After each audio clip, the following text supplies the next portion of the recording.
Hi everyone, and welcome to this week's live. And I'm just gonna get connected here to Instagram just so it'll go live there too, so that you can actually see this happening. And here we go. So go live. Perfect. So hopefully it's all working this time and you can hear me this time. Sorry about that. I think it had connected to something else, like my earphones or something. So for whatever reason, it's never done that before. So it was actually connecting to that instead of going through the microphone on this. So anyways, here I am. So I was just wanting to come on also to apologize for last week when the live should have been last week, but I ended up being unwell, and I don't know if you can still hear it in my voice now. I ended up with a cold, so I couldn't make last week's live. So here I am this week. So I didn't want to just completely miss over that topic, so I thought I'd just reschedule it. So hopefully you can all hear me now and it's all working. So yeah, let's get into it. So this live is gonna be on seaweed farming versus hand harvesting. So I will talk about the differences between the two of them, and I will also go into like the pros and the cons of them both. And also I will obviously love to mention Seaflora and the amazing job the team are doing. So I'll talk a bit about that too. So I need to see who was on just there now that we're back on and connected. Okay, so let's get into it. Just gonna hide this just here. Perfect. Okay, so to start us off, I will show you what a seaweed farm looks like, just so you can get. No, I mean, I don't think until I had started working at Seafloor, I sort of knew, put the connection two and two together. I think I'd seen what a seaweed farm looked like, but I didn't know in my head that that's what that was. So it's really interesting because I bet a lot of you will sort of have seen them maybe on the TV, in the newspaper, but not actually have put together that that's what it is. So I'll just get an image up here so you can see. So yeah, we'll start with the basics. What's the difference between wild and farmed seaweed? So wild seaweed grows naturally in the ocean, just like any other organism. It's subject to environmental changes, of course, such as pollution and unfortunately overharvesting. Farmed seaweed, on the other hand, is grown on purpose in controlled conditions. So as you can see here, has to be, I mean, you can farm anywhere, but I think that it is better if it's between certain temperatures. So in a hot place, it would be pretty good because I think it had to be between sort of 30 degrees. So as you can see here, and the great thing about farming seaweed is that we can protect these ecosystems and allow them to thrive without the same process as in the wild.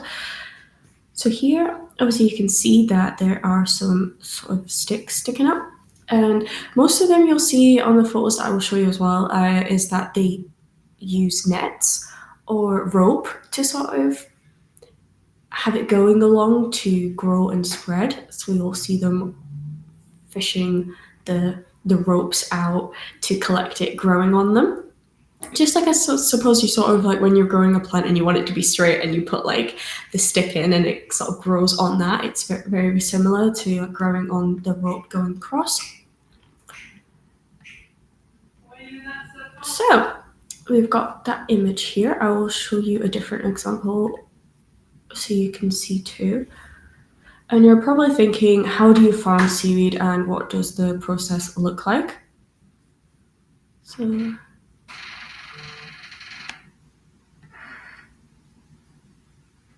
I've got an image just here. So as I was just saying, that it is involved in growing on ropes or nets that are suspended in the water, and the process starts with seeding young seaweed onto the ropes and the nets, which are then placed in areas with high nutrient levels, typically in shallow coastal waters, which, as I go on to explain throughout this live, how that works too. So these areas are carefully chosen to ensure the right conditions for the growth, such as the correct water temperature, the salinity, and also, as I was saying just before, the sunlight. So it has to be a specific temperature as well. So we'll get another image up of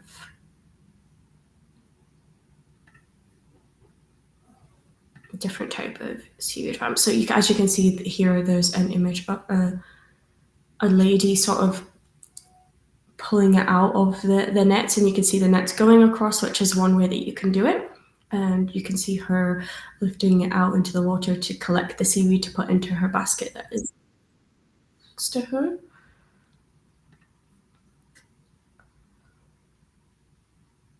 So as it grows, it's periodically harvested. So just as like when you hand harvest, there are specific times where the seaweed will be in its peak growth. So then you will be able to collect it then when it's thriving and it's growing a lot and it's going to be at its peak. And the farming method minimizes environmental impact while still providing a healthy crop of seaweed for harvesting. So it is just a different way of doing it. So as I said, we have the seaweed farming and you have hand harvesting.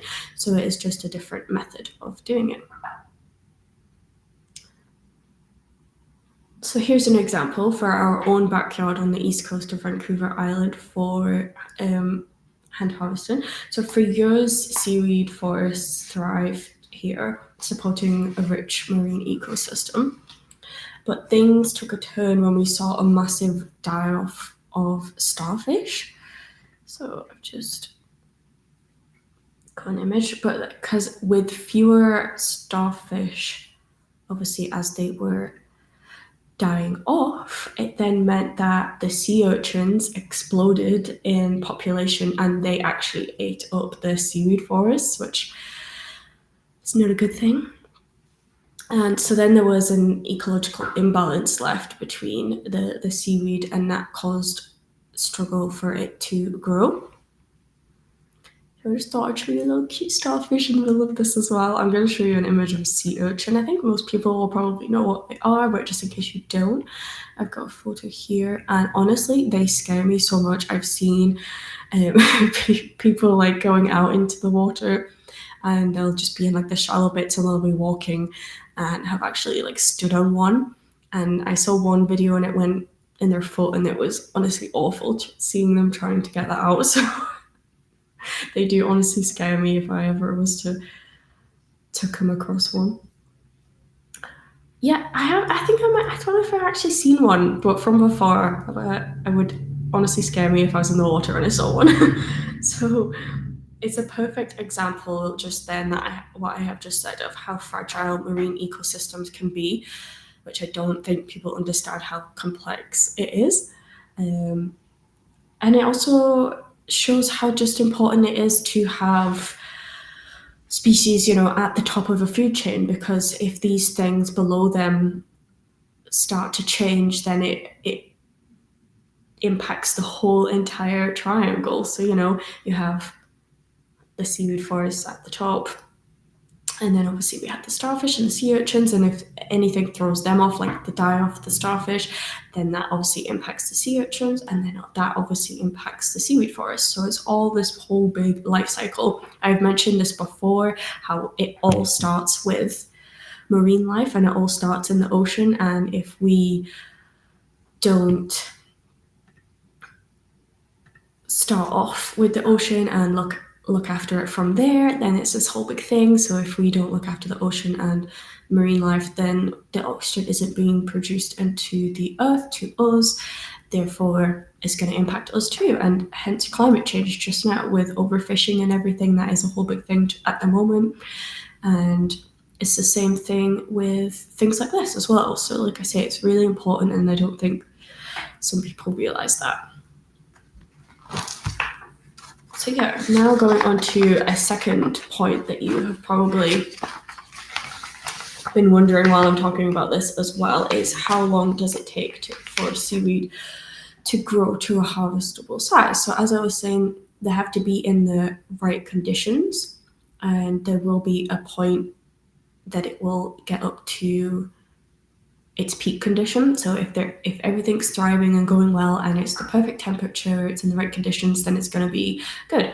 So it grows incredibly quickly compared to land-based plants, and it can take anywhere from 3 to 6 months for the seaweed to reach harvestable size, depending on the species and environmental conditions, as I was just saying.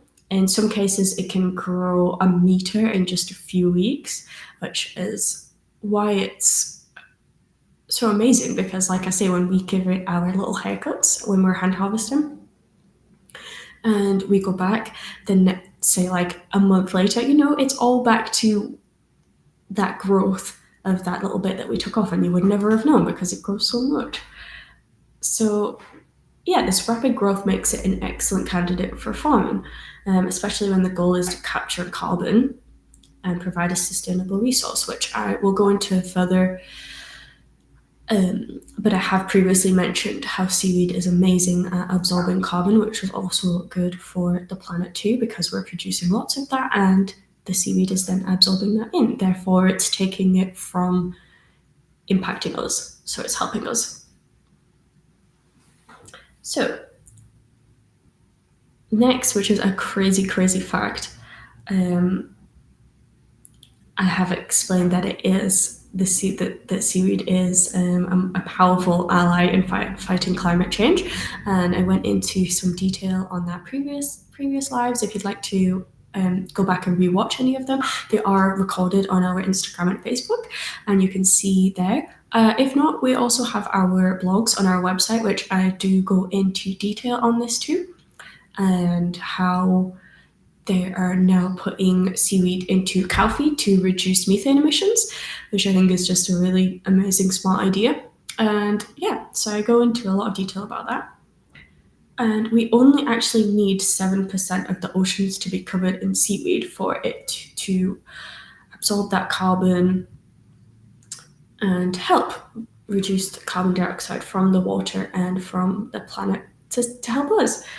So just like plants on land absorb carbon from the air, it's just the same for the seaweed, but they're absorbing it from the water. So this carbon sequestration can help mitigate the effects. And I've just got a little image here, a little graphic for you, just so you can see how this is all working too. Just to explain that it all starts from the ocean. And as you can see here, we've got our little fishies and we've got the seaweed, and so the seaweed is going to protect the little fishies and the water from carbon dioxide. So another question that you might be asking is, can seaweed farming damage the ocean or marine life? Because I am explaining here that it is helping that, but then you also might think, to a certain extent, how much is it helping, or long term is it going to help? So it obviously, if it's done correctly, then it 100% can. So it's very beneficial, as I've just said, but it can also create habitats for marine life, and I've got a little image here just so you can see. So obviously you will find shellfish and also little fishies just living in the seaweed, and it becomes their habitat as well. So it helps them, because then they can use this as their home and sort of protect themselves by being amongst it. And obviously this is then going to create biodiversity and helps improve water quality by absorbing excess nutrients. However, like any any form of farming, it's important to follow sustainable practices, which is what I was mentioning. Is it good long term? So, for example, farmers must ensure that they're not disrupting sensitive areas or causing overgrowth that could affect other species. So the industry is genuinely seen as environmentally friendly, especially compared to other forms of agriculture. And like I was saying before, overfishing at the moment is not great. So how does seaweed sequester carbon? So seaweed has a special ability to sequester carbon because it grows so fast, which is what I was just explaining before. Much faster than land plants. And as it grows, it takes in the carbon dioxide, and when it's harvested, it can be used for a variety of products, helping keep that carbon locked away. So I will then go into more detail on what it can be used in, which I was just mentioning before. And now it's becoming, I think a lot of people are discovering this, how huge and big it is becoming now, and how it is one of the most efficient ways to pull carbon out of the atmosphere these days.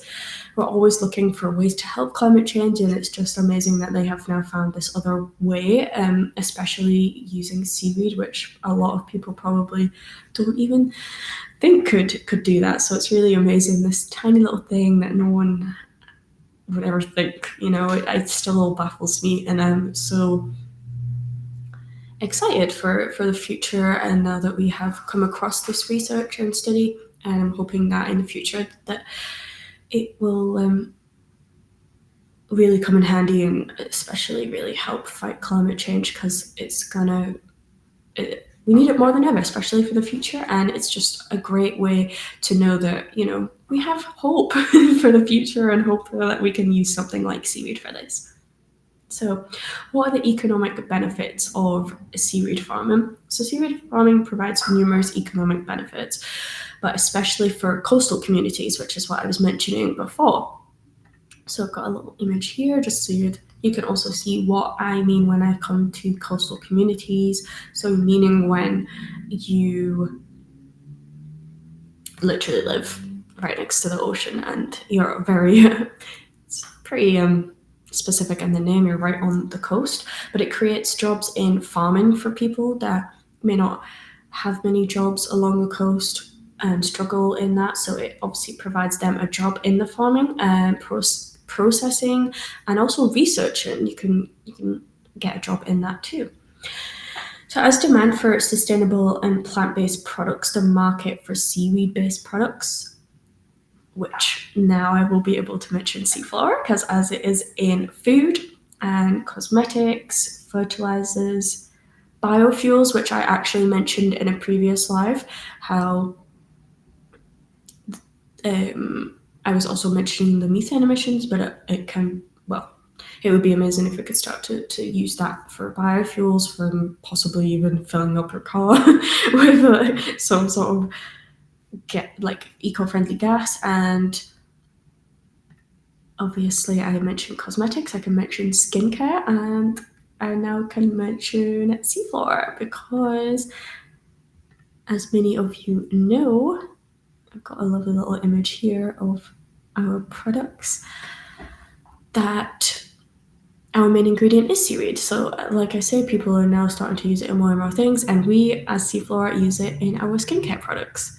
So additionally, it supports sustainable tourism for the coastal communities too, with the jobs, and it offers alternatives to industries that might negatively impact the environment. So hopefully going forward, people will start to realize that they can now use seaweed instead of using something that is going to harm the environment. And seaweed farming also has the potential to improve food security, as it can be low cost and highly nutritious food source, which I've also mentioned in a previous live, that I went to a Korean restaurant in Victoria. And as I've been researching more and more about seaweed, I obviously notice and notice it when I'm out and about, and I become aware of it. And I was in a Korean restaurant and I ordered a meal and my side dish came and it was a seaweed salad, and I totally nerded out and I was like, oh my god, that's seaweed. So I knew what it was.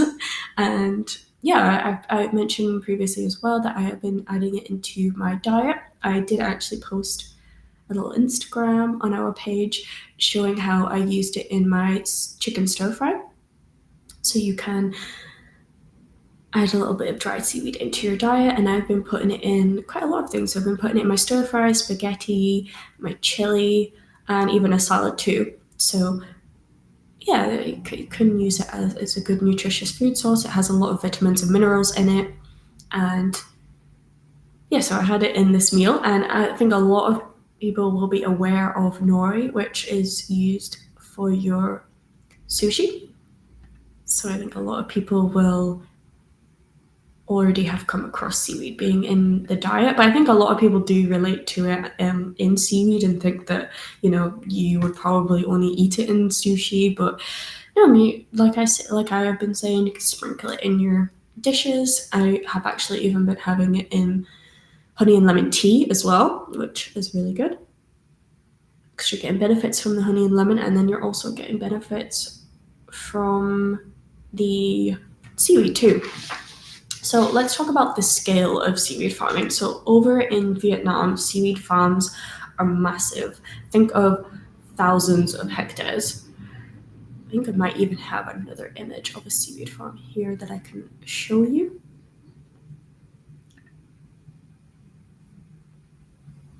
Sorry, 1 second, it's being very slow today, just loading.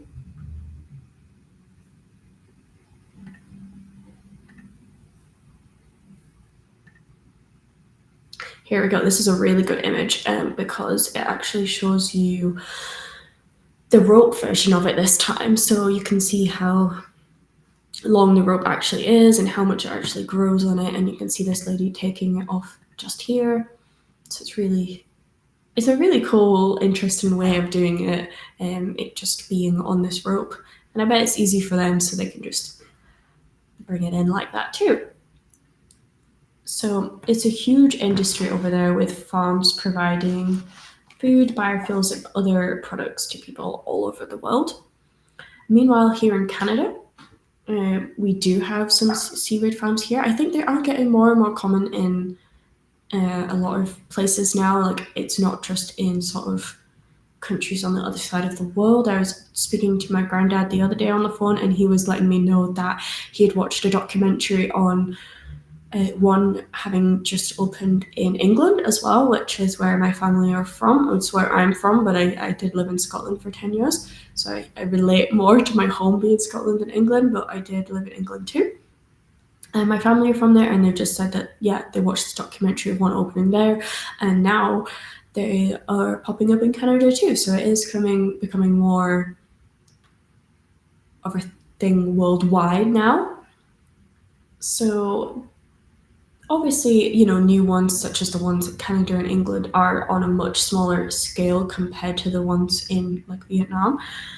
But they're still making an impact on local ecosystems and communities, and the contrast is amazing. Like, what Vietnam's doing is impressive, but what smaller companies are doing in Canada is critical for starting the conversation about the power of seaweed farming. So you're probably thinking, like I just mentioned before as well, can seaweed farming really help fight climate change? And I was explaining how it's really good at absorbing carbon, so therefore, yes. So again, yes, seaweed is incredibly effective at sequestering carbon, and it absorbs the carbon dioxide from the water as it grows because it grows rapidly. And it has the potential to sequester larger amounts of carbon. And studies actually suggest that if we scale up seaweed farming in just 7% of the world, which is what I was explaining before, the oceans are going to significantly reduce global carbon levels and help combat climate change. So I honestly just can't believe that it's only 7%. Like, that is not a lot compared to bigger scales, and it's just amazing that only that little can do so much and create this big impact in fighting climate change, which is really interesting. So I hope that going forward that we can actually use seaweed to fight climate change. And I was also explaining that it can be used for products like biofuels, and it can keep carbon locked away, making seaweed farming a powerful tool to go forward in the future. So we'll now talk about Japan's history of seaweed harvesting. So speaking of seaweed, let's not forget Japan's long history. So Japan has been cultivating and harvesting seaweed for centuries. When you think of seaweed farming, you do think of where it originated. So, as I was explaining before, nori for your sushi is where it all started off, was in Japan. And historically, the most of the seaweed was wild harvested, but over time, farming practices have evolved, just like any. And today, Japan has a mix of wild and farmed. So it's interesting to know that, because it did start off with just farming, but now it's a bit of both, which is how it's so interesting to know the differences between wild and farmed, and especially in particular when we do it wild too, when we harvest ours. So yeah, and it's now becoming an essential part of their economy and culture. So how do seaweed farms affect local wildlife? Because it's not just about other marine animals. You've got to think about the land animals too. But it does overall generally support local wildlife, especially the marine life. As I was saying, it provides habitats for the little fishies and the shellfish, and they can act as artificial reefs, creating sheltered spaces. So obviously, when you think of the coral reef, you think of all the little fishies living in there. It's just the same as reefs, but it's seaweed instead. And additionally, seaweed is a vital part of that. And it also does provide food for the marine animals that don't eat other marine animals. So for the herbivores, it's a good source of food for them. And oxygen through photosynthesis. So I've got a little image here of photosynthesis.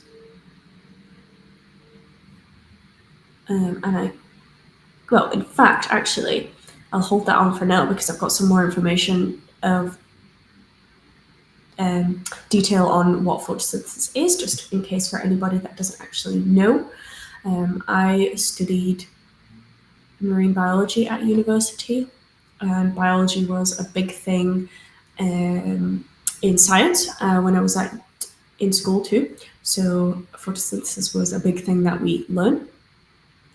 So obviously I know what it is, and I can let you guys know too. So I'll save that for now because I've got some more information. So we'll also talk about the holdfast versus root system for seaweed too. So this is diving into some biology here, which was super interesting for me because I'm very passionate about biology. So when you look at seaweed, it's important to understand the holdfast versus the root system. So unlike land plants, seaweed doesn't have roots. So instead it has something called a holdfast, which I'll get an image of that up here for you so you can see what I mean when I'm explaining this. You've probably seen it yourself as well. So as you can see here, it's just sort of growing.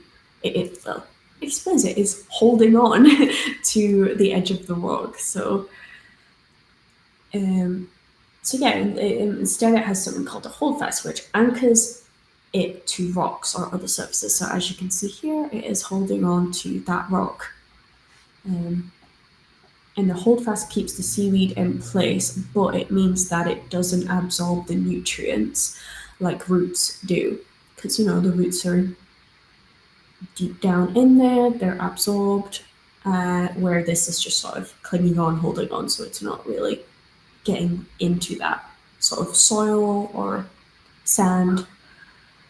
So seaweed relies on the surrounding water for its nutrients, which is why it's so good at absorbing the carbon and the nutrients from the surrounding waters. And this is part of the reason why it can thrive in nutrient-rich areas like upwelling zones along coastlines.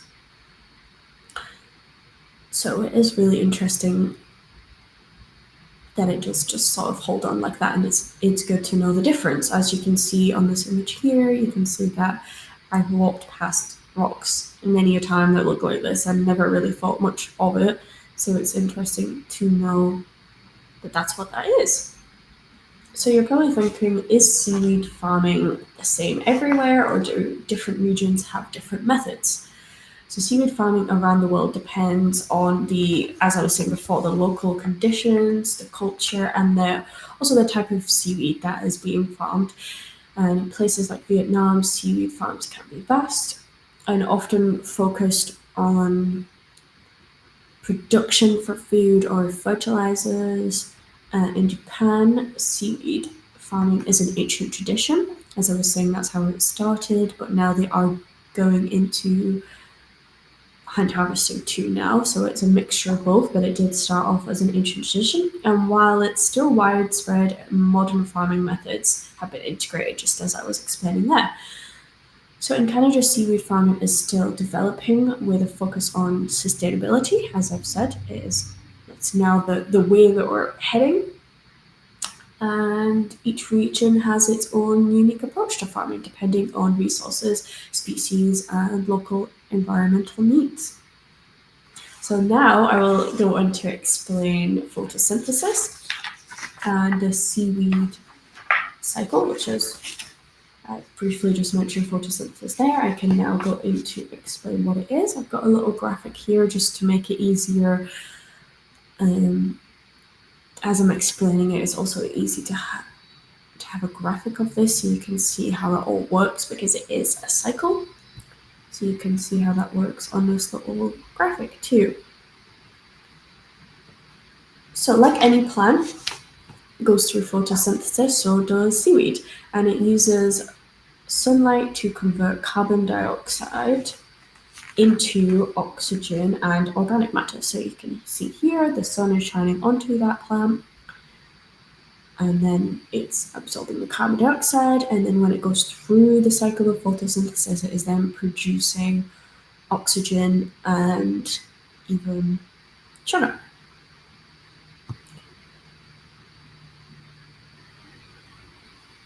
But the process is slightly different for seaweed, obviously, because it is not a land plant, it is in the water. So it doesn't need soil like land plants would.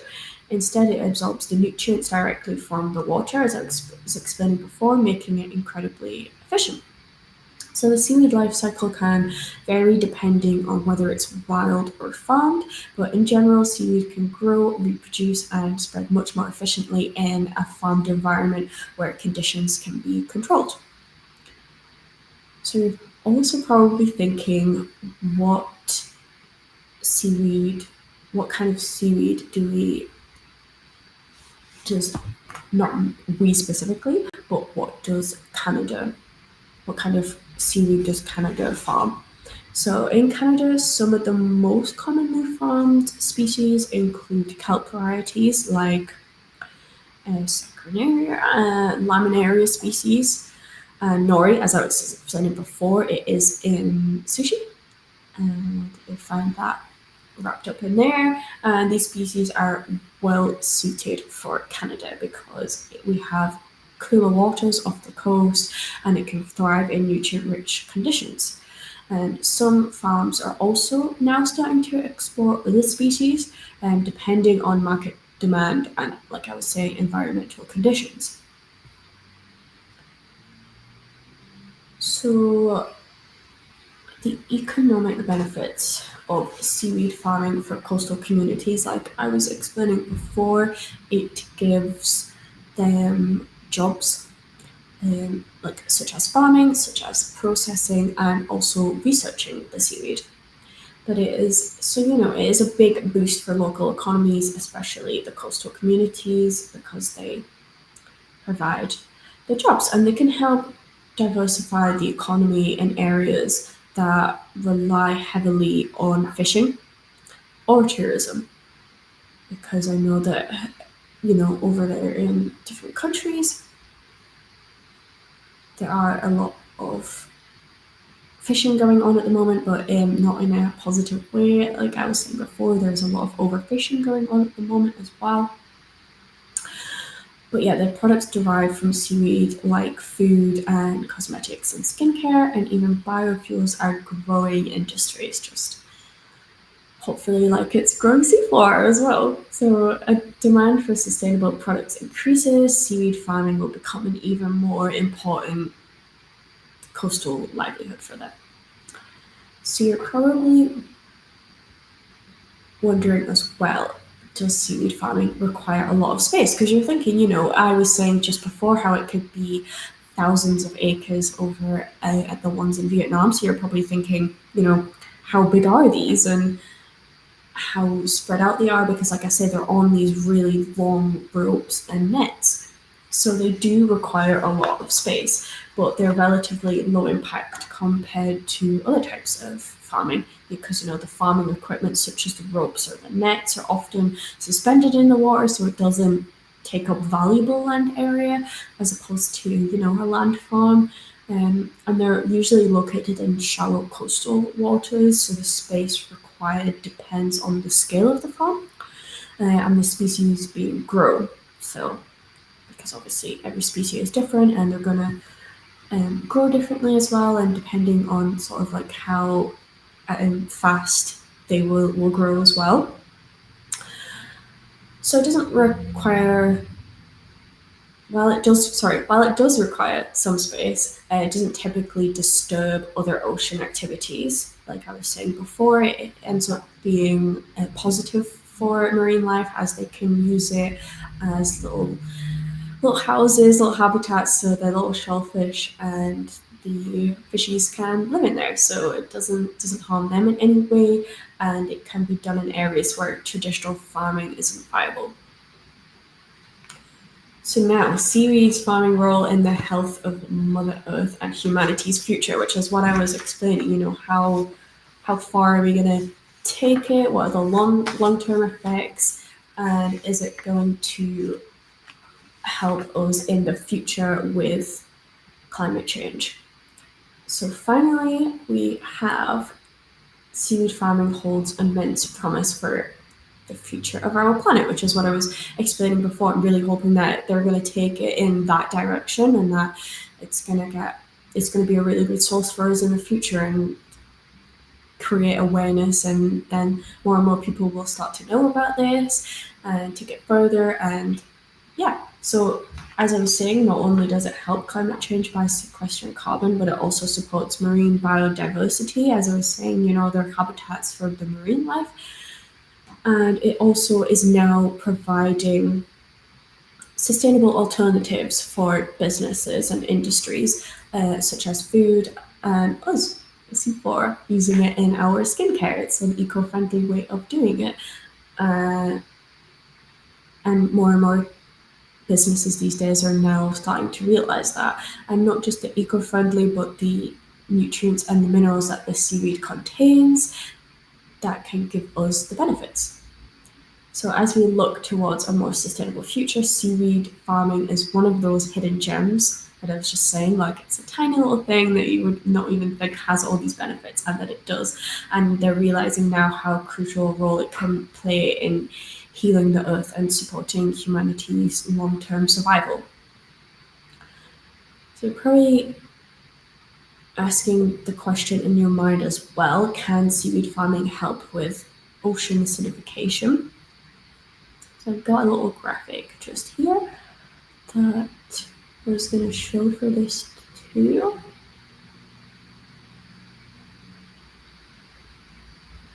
Oh, sorry, I had one for carbon sequestration that I ended up using, but I can bring it up again for the ocean acidification because it also is linked to that too. So yes, it can. Seaweed absorbs carbon dioxide from the water, as I was explaining, and this then helps reduce the acidity of the surrounding water too. So it's not only going to help with carbon sequestration, but also ocean acidification. So it's a result of increased carbon dioxide levels in the atmosphere, which then dissolves into seawater, making it more acidic. By growing seaweed, we can help mitigate this process, providing a natural buffer that benefits the entire ecosystem. So also, just sort of like an off topic, I didn't have this written down, but I also wanted to explain that I had come across coral reef bleaching as well, because I was wondering the differences between ocean acidification and coral reef bleaching, but they are not the same thing. So just like how ocean acidification works and the carbon dioxide works in the water, I thought that sort of affected coral reef bleaching, but it is slightly different. But it's not a direct impact from those two things that causes it, but it does sort of, it's like a sprinkle of how it can affect coral reef bleaching. So it's not a direct impact, but it can obviously have a tiny impact in long-term effects. So I thought that was quite interesting to know as well, because I thought that it was a direct effect, but it is slightly different. So I should also think of that as a topic for live as well, the coral bleaching. So that is when it is sort of, say, bleaching, but it's like the coral reef is losing its nutrients and minerals, therefore then it loses its color. So you'd usually see a beautiful colorful reef, and now they're starting to look bleached, so they're now just looking plain white and no color to them at all. So I thought that was quite interesting to add into that too. So, how can we ensure seaweed farming doesn't negatively impact the ocean's health? Because, yes, I've mentioned marine life, but it's also good to know if it's going to affect the ocean in general, not just marine life. But sustainable farming practices are key. So, farmers must, just in any farm, even the landlord too, they must carefully monitor their farms to make sure that they're not over harvesting or disrupting marine habitats. So some guidelines include choosing locations away from sensitive ecosystems. So I know, going for an example, an on-land example is my boyfriend. He works in forestry, and a really good example that he told me was that when they're going to harvest trees, just like you harvest seaweed, if there is sort of like a well, for the example, there was a bird. So if there's a bird that is sort of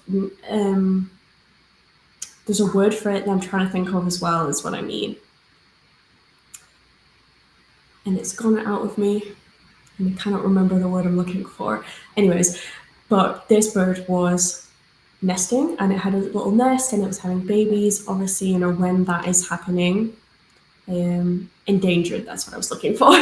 There's endangered species, and this bird was one of them. So it had gone into a tree in a specific area that they were supposed to harvest, and therefore they couldn't harvest in that area because that bird was there, and they didn't want to disrupt that bird. They didn't want to disrupt its nesting. It is exactly the same in seaweed farming as well. You don't want to disturb any of the marine life, so then you choose an area to harvest that is away from marine life, so that you're not disrupting anything like that. So it's just the same as on land, but in the water. I just thought I'd use that as an example to describe that it also can happen on land too.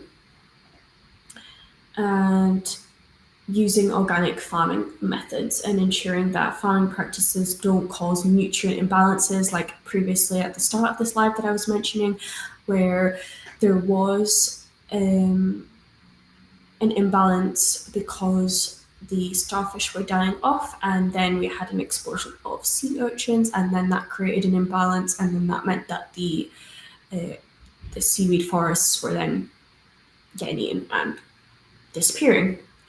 And you don't want to alter the local ecosystem. So yeah, going back to what I was saying at the start, you don't want to imbalance that. So many seaweed farmers operate part of environmental certification programs to ensure that they meet the sustainable standards. So just like us at Seafloor, we obviously hand harvest and wildly do that instead of seaweed farming. So we work closely with First Nations so that they know that we are sustainably hand harvesting our seaweed and that we are sustainably doing that and following the guidelines and the rules that they have put in place to make sure that it's all going well. And just the same with seaweed farming, you're not interrupting any marine life, and you're doing it in a proper way. The way that we do it is that we're not touching the holdfasts and the roots, and we're just giving it little haircuts. So it's just the tips, and then it's growing back. So we're not touching the roots or anything like that. So it's just the same like seaweed farming meat guideline rules, so does hand harvesting, and we work with First Nations to make sure that we're sustainably doing that. So I think that is everything I had to talk about. I do have a little video to show you of Adam, our CEO here at Seafloor, hand harvesting the seaweed. And just like I was explaining just there, how he gives it a little haircut. You can see him in this video and cutting it with some scissors. I'll show you here just to finish this live up, explaining seaweed farming versus hand harvesting. I will then show you Adam doing that just here now, hand harvesting.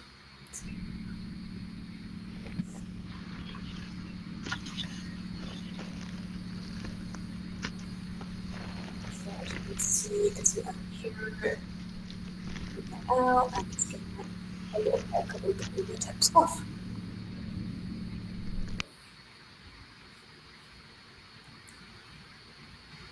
Here we go. So I just thought I'd finish that live and everything we've been talking about as a perfect example for Adam hand harvesting just there, so you can see that. So yeah, I think that is everything that I was going to also show you in terms of sort of like graphics and videos that I have as well. Yeah, I was going to finish up with that video, which I thought was a perfect example to finish that live off. So yeah, thank you for tuning in to learn more about incredible seaweed. I hope you're learning more and more every week. I am too. I have since I've started working at Seafour, and especially doing all of these lives. I'm now researching more and more, and I'm learning more about it too. And I hope you're learning too. This one was really interesting. It was so good to know the differences between seaweed farming versus hand harvesting, and the benefits of it all. How just something so simple as seaweed and harvesting it in different ways can fight climate change and has an impact on that. Such a small thing as seaweed can create such a big impact. Thank you. My mom's on watching this and she just said she's enjoyed that. So it's good to know that people are enjoying learning more about this. So yeah, it is interesting to know that something so tiny as seaweed is really doing big things, and seaweed farming, hand harvesting, climate change, absorbing the carbon, giving habitats and a house to the little fishies and protecting them, and hoping that we can go forward in the future and using this as a direction to go in, and know that we have some hope for climate change and that we can start to use seaweed for that. And industries are now knowing that that's an eco-friendly way to go, including using it for biofuels and using it for food, and even in skincare products such as Seaweed here, we're doing that too. So yeah, it is amazing. And if you're inspired as I am, consider supporting local seaweed farmers or learning more about how we can contribute to the health of our oceans, and also in the way that we do it as well, harvesting, hand harvesting our seaweed. So yeah, stay tuned for more updates, and let's keep the conversation about seaweed going. Loving talking about it, and I don't mind talking about it for all future lives. It's really interesting. So I apologies again for last week. I was ill, so the live last week didn't go planned as ahead as planned, but I managed to do it this week, and I'm glad it turned out well this week. And that we went with the topic and didn't change it because it was a really big, important one that I wanted to talk about. So yeah, if you have any topics that you would like me to go on in the future, you can also either comment just now, or you can message our social media, Facebook, Instagram, of any topics that you'd like me to talk about. If you have any questions as well, feel free to ask just now, and I will do my best and answer them for you.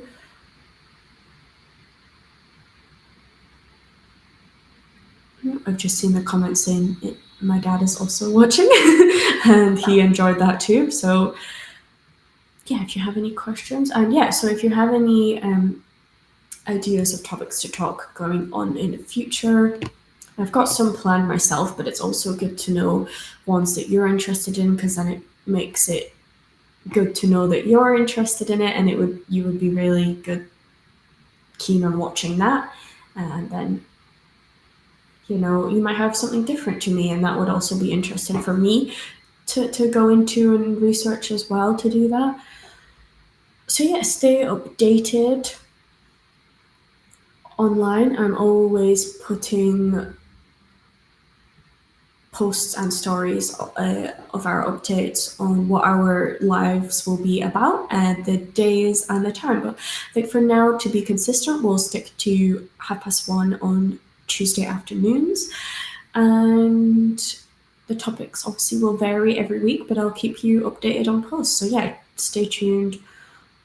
This has been recorded, so I can put it out as a post for anybody that missed this. I can put it out on Facebook and Instagram. So if you have just sort of joined halfway through or joined at the end and you've missed it because now we're about to end, stay tuned, and I will post it as a post, and you can watch the whole entire thing so that you're not missing out on anything. And yeah, stay tuned for future ones, and I will be in touch to let you know what the next one will be about. So yeah, see you next Tuesday at 1:30, and I will be in touch to let you know what it will be about. But yeah, thank you so much for everybody that has joined. I really hope that you've enjoyed it and learnt it. I always do too.